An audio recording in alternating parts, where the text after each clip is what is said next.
Bien, nous allons regarder rapidement une astuce qui consiste à utiliser ici le moteur de recherche intégré à l'ENT.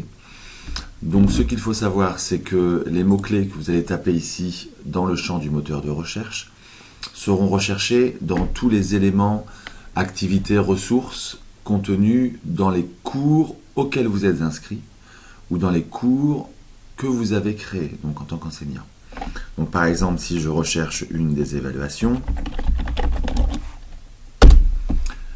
il va ici m'afficher la liste, donc à la fois dossier, remarques, évaluation, mais aussi lien, tout ce qui contient le mot évaluation, aussi bien dans le titre, c'est-à-dire dans le nom du fichier, que dans le contenu du fichier.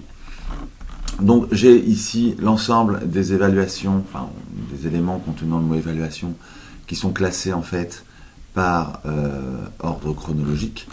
Pour chacune des colonnes, vous allez pouvoir les classer en fonction. Donc ici, si c'est par intitulé de cours, je vais retrouver par exemple, si c'est les évaluations de la partie B que je cherche, mes évaluations ici.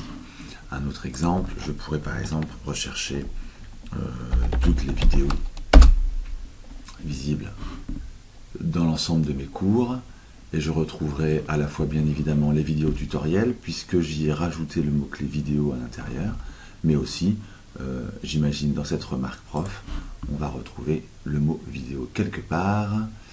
Voici, il est là, c'est pour ça qu'il me l'a trouvé. Donc ça peut être aussi très pratique pour atteindre rapidement un cours dont on connaît un des mots-clés, et qui nous permet de ne pas passer justement par les différents liens, favoris, ou par les onglets.